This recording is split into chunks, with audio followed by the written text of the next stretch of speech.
everybody. Thank you for hanging out. Again, this is Stacy Rossetti, and I'm back to introduce another totally awesome women real estate investor. Introduce yourself, Jen. Go ahead.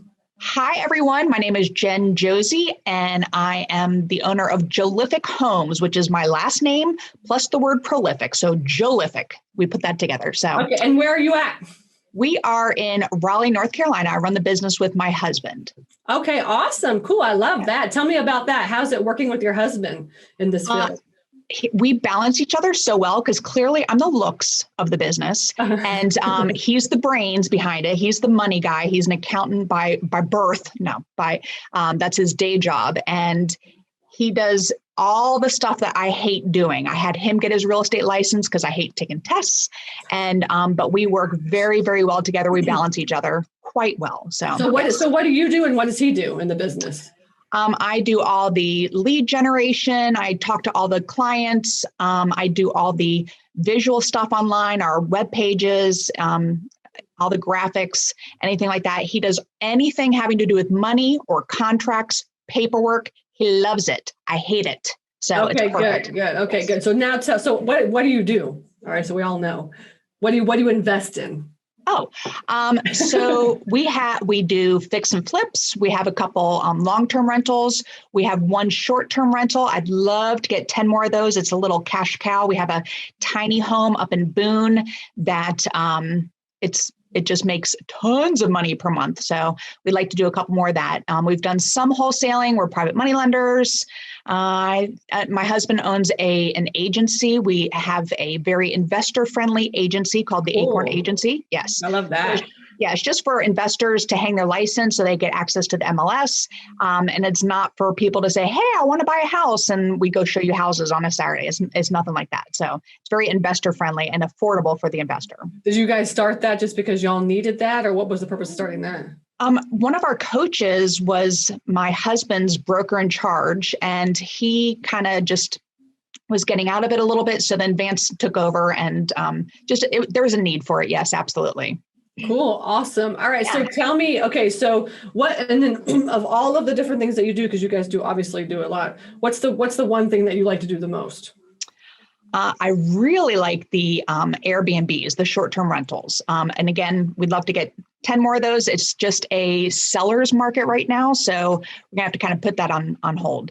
But as far as fix and flips, we do all varieties. We will take a property that's 1,000 square foot cottage and turn it into, we'll pop the top and add some square footage out the back because there's a need for it in that neighborhood.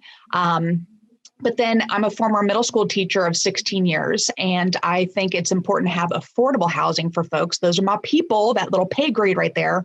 So we do a lot of condos and townhomes. That's awesome. Yeah, no, I'm an affordable housing person as well, too. So I totally get that. There's a huge affordable housing crisis in the United States. And absolutely. Yeah. So I really focus on this as well, too. So tell me about how did you get into popping tops? And this is a lot of work. So tell me about that. So flippers, we have a bad rep, and I don't want to be that person that goes in and gentrifies neighborhoods and does things like that. But the properties that we have done that to, where we've added square footage, it's near Duke University. So there's a need for it where there's families moving in. And so that's where we do this type of things. We got into it just because that's what the community was needing. And then with the condos and townhomes, I like them in the 1980s to 1990 range, so we can go in and add new countertops and update the cabinets, maybe paint them white, and do very minimal just to make it look fresh and safe and clean for the new folks. What's the typical purchase price of a house that you buy? So and by the way, another reason why I like the condos and townhomes is because of the price point, just what you're saying. The ARV, the after repair value, is typically under $200K. So that's just, they fly off the market. Yes. And another thing is we can do them in 5 days. I have one project, you've asked me to pull up one project here, and it was a flip that we did in 5 days. And so our contractors know exactly what to do. We've been working with them. I like the smaller projects as well because it keeps our guys busy. well, we have one gal, I should say that. We have Mary, who's one of our handy ladies. She's awesome. And we keep our contractors busy. They then are loyal to us when we need them in an emergency situation down the road because we give them, continuous business. So the one property I pulled up here, it was a property I found through a wholesaler. We bought it for $120. And the folks that lived there were some issues. They were renters, and there was a drug bust at some point. I don't know. And so, sounds like a typical day in the flipping world. And so they, you could see where the battering ram tried to go in through the front door. So we had to fix the front door frame and do all this. So we bought it for $120. They left a ton of stuff in there. We had to clean everything out. So you wanted some specific numbers on that? Yeah, give us some numbers. Yeah, tell me what the purchase price was. Was it a rehab? How long did it take? What did you sell it for? Okay, so we found it. It was a 3-bedroom, 2.5 bath. It was 1,400 square feet. And like I said, I love condos and townhomes that are built like in the 80s or 90s. This one was built in 2006. Okay. So there was not a ton of stuff that we really truly had to do. It was just, lipstick, and there was one leak from the tub upstairs. So repairs, we did paint countertops and sinks, replaced the front door clearly because of the battering ram, faucet, flooring. There's a cabinet that needed to be repaired, electrical repair, plumbing repair, just et cetera, et cetera. So our final numbers for that. Repairs, again, we bought it for $120. Repairs were $13,308. Whoa. The interest. So we only had this for 5 weeks. We bought it, flipped it in 5 days. My guys started Monday. They were done Friday. And then we listed it, and we had multiple offers, and the holding costs were $492. That's the HOA and those things. The closing costs, the commissions and everything were $6,622. I'm sorry. Closing costs were $6,622, but the commission was $4,056, and our sales price was $169. Whoa! So our total profit from 5 days of work was $22,864. That is amazing. I love that. Those are like the deals that, man, it's like, where are those at? Yes, exactly. So, the wholesaler was happy. She made money. The people who, we gave them a little bit of cash to get them moved out. And then that was, and then the new folks got a brand new looking place. We had brand new flooring, carpet, new countertops. We painted the cabinets to save a little bit of money there, and new lighting fixtures. And it was just like a brand new place. How did you, tell me, how do you normally find your properties? How did you find this one? So I do snail mail. Like, people kind of roll their eyes at it, but it's super sexy still. I'm just saying, because a lot of times, I only market to condos and townhomes. Okay, got it. So I'll send letters. Yeah, I send letters to the entire community, and I pull it for free off the what's the map site? Anyway, the GIS or what? Yes, GIS systems for all the different counties. And I just go on there and pull the entire neighborhood. I take off people who've purchased in the last 2 years, because condos and townhomes, the average length of stay there is about 4 years. So there's quicker turnover. Yes. So we do a lot of that. And then any of our properties where we, add square footage, a lot of times we find them on the MLS because we know we're going in to add square footage, and, then the numbers work.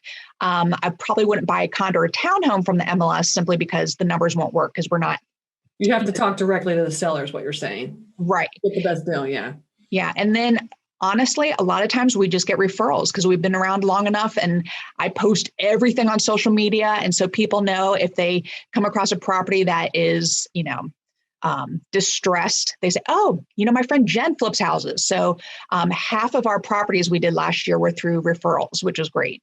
Mm-hmm. That's awesome. Yeah. So basically you're doing like just direct mail to just condos and townhomes, and then every once in a while you'll come across a house that you need to flip or something like this. Yeah, and I'm sorry, and we also have a Facebook ad, and that's for it's starting to be a little further out than Raleigh and Durham where I am, which is fine. And we'll go out there. Like, we just did another we just did one property. It was about 45 minutes north of us. And again, talking about that affordable housing, there is none in the area. And the gentleman who lived there, he needed to get to Texas. This was right after the hurricanes hit, and to be with his family. So we were able to close in 2 weeks. All he wanted was for us to pay off his mortgage, which we did. And so he was able to move, and he left everything behind. We had to clear it out. We painted it. We just fixed it up a little bit. And then we just listed it so that we could keep it affordable, because there's very few houses on the market in this area just north of us. So it was smarter to not over renovate it, just to keep it close to where it was. So, someone who was in need could really buy the house. Yeah. And plus, if there's not a lot of those houses on the market, then that you'll be able to find somebody to buy it. Oh, yeah, that one flew off the market. That one was under contract within 24 hours as well. That's awesome. I love that. Yeah. I love hearing stories about other people's deals and stuff, and how you find them. And because, it's just like, there's so many opportunities out there. You just have to get out there and look for them. Right. And, I don't want to be that investor who goes in and, are kicking people out of their neighborhood because they can't afford taxes anymore. So, a lot of people think, house flippers, they get a bad rap, like I said. And honestly, we can go in and actually help people out. And it's, very beneficial, and it's rewarding, for us as well. Well, and what I'm hearing from you too is like every single house, every property is a completely different scenario. So it's really all about just listening to what the seller needs. I mean, this guy needed to get to Texas, so it's like, okay, what can I do to help you and get you out of the situation? Exactly. Yeah, that's awesome. I love that. All right. So tell me about these Airbnbs. I know you have the one or whatever. I know it's on hold. What is the situation in in Raleigh, Durham? Is it because in Atlanta, we're about to vote on whether or not they're even going to keep that around? Really? Yeah. There? Well, I'm not going to have one near where I live. I want destination ones and they tend to do tend to do better. So we are actively looking at the beach. We're kind of waiting till winter, so the prices will go down a little bit. And just do like a condo. I don't allow children in our little tiny cabin, but I allow dogs. That's funny. That's because that's who you are. That's awesome. I love that. Exactly. That's truly who I am. I don't care how many dogs you have, but no kids. And I know it's so funny. But but it makes it very it stands out from other ones because we only allow dogs, and so we have multiple people who've come back several times, and that's great. And it's very I want a place where I can go visit. So I do not even look in Raleigh and Durham, but like I said, over by the beach. I'm thinking maybe up north. I like all my destination places to be near some type of brewery or winery, because, That's awesome. And walkable distance would be perfect. It's all about my liver. So, so that's why I want, destination ones, because they're more vacation, and they stay booked year round as well. Mm-hmm. Yeah. I honestly do not think there's enough Airbnbs in the world. I just don't. Especially because there's just like you said, you can have them right next to whatever you want. It's like, look, I just want to go hang out at a winery every night. Okay, well, let's have something right around the corner, and you could do that. Exactly. Yeah. Okay, cool. So tell me a little bit about, so now how long have you been investing?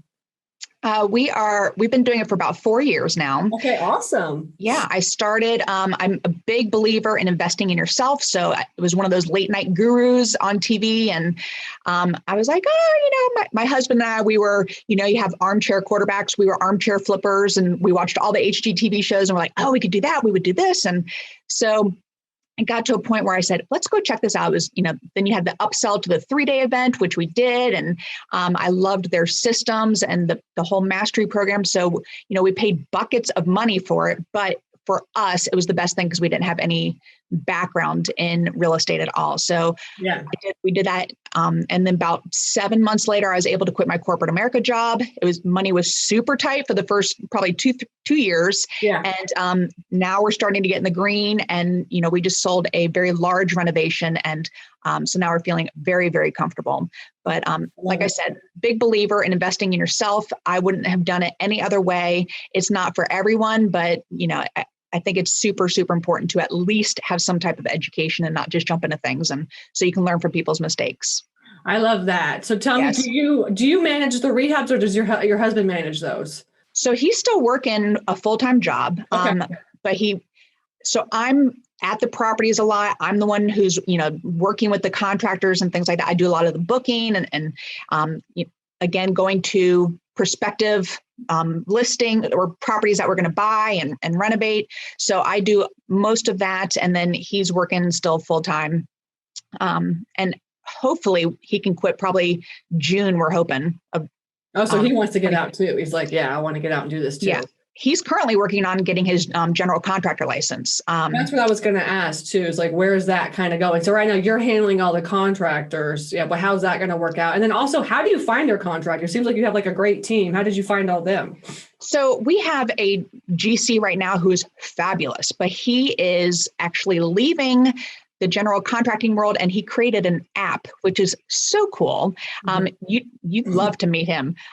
He is What kind of an app is it? So it's for the lender, it's for the investor, and it's for the contractor, and it's a way for them to all communicate. So if a contractor, if you need to bid out a plumber to do, to replumb a bathroom, and you can have pictures on the phone, they look at it, the plumbers then will bid it out, and then you go with the winning bid, and then your lender also keeps their pot of money there so that they can also witness everything that's going on.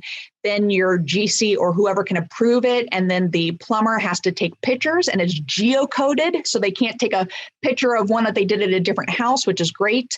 And then awesome. An invoice is then sent from there. So, it helps with translation. We have a lot of Hispanic contractors that we work with. And so it helps with their translation. And a lot of times they aren't good at QuickBooks and, giving an invoice for something. So it does all that. So anyway, so we're losing him, which is why my husband is getting his GC license. Okay. And he'll be able to pull the permits. What's that? Well, I love that app, because essentially it's going to bring everybody together. It sounds like it's just like communication app for like, the whole rehabbing team or something like this, which is awesome. It is. Yeah. I love people are just so smart.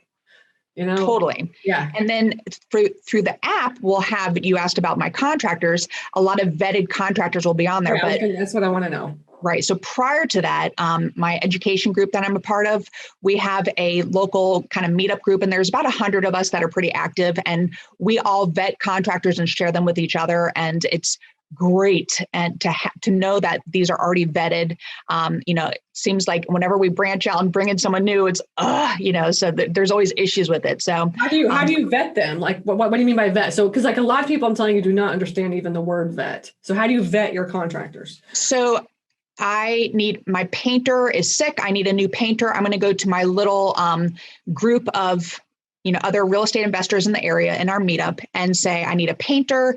And then no one is going to refer a painter unless they know their experience, because it's not one of those situations where, oh, my cousin Eduardo wants to, get into the painting business, I'm going to refer him.